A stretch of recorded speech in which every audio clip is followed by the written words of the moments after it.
खुलुमबाय स्टुडिअ दङ आं राजिब बसुमतारी। आसाम विधानसभा बिसायख'थिनि रिजाल्टनि उनाव दायो बिटिसि ओनसोलाव साबेसे मन्त्रि मोनगोन बेखौ सावरायनाया राजखान्थिनि फोथाराव सोलिगासिनो दं।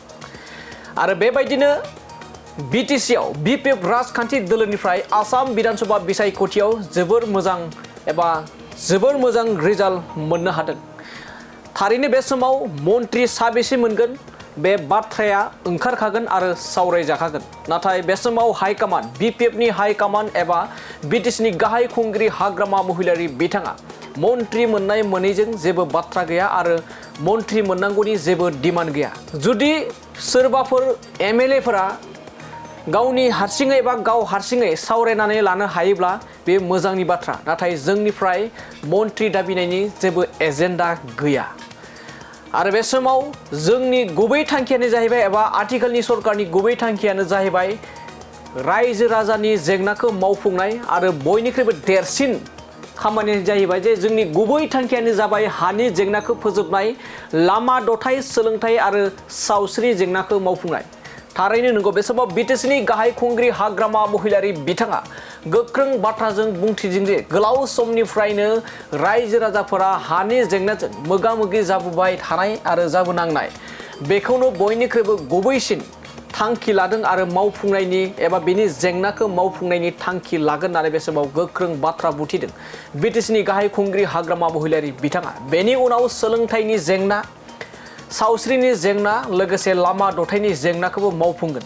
आरो बयनिख्रुइबो गुबैसिन एजेन्डा आरो गुबैसिन खामानियानो जाहैबाय जे हानि जेंना, बे हानि जेंनाखौ जेरैखि जाया मावफुंनानै फोजोबस्रांगोन होननानै बिटिसिनि गाहाय खुंगिरि हाग्रामा महिलारि बिथाङा गोख्रों बाथ्रा बुंथिनायखौ बे समाव नुनो मोननाय जादों। मिनिस्टर का डिमांड नहीं है। बीटीसी में बीटीसी को डेवलप करना है, ये एक नंबर प्रायोरिटी। इसका बाद मंत्री। पहले बीटीसी में जो समस्या है, लैंड का हो, रास्ता का हो, एजुकेशन का हो, बा ये हेल्थ सेक्टर में जितना भी जो प्रॉब्लम है उसको समाधान करना एक नंबर प्रायोरिटी। मैंने ये मैसेज भेज दिया, दिसपुर में भी भेज दिया, दिल्ली में भी भेज दिया। मंत्री नहीं देने से भी हो जाएगा। हमको ये काम करने के लिए हमको प्रायोरिटी मिलना चाहिए। बस बीटीसी का फंड बढ़ाना चाहिए, बीटीसी का फंड बढ़ाना चाहिए, बजट बढ़ाना चाहिए और सेंट्रल का स्कीम, दिसपुर का स्कीम हमको प्रायोरिटी मिलना है। बस तो जो बीटीसी से जो एमएलए जीत के आए हैं, तो आपको उनको क्या बोले? कौन जो एमएलए नया एमएलए काम करेगा, काम करना है, काम करो।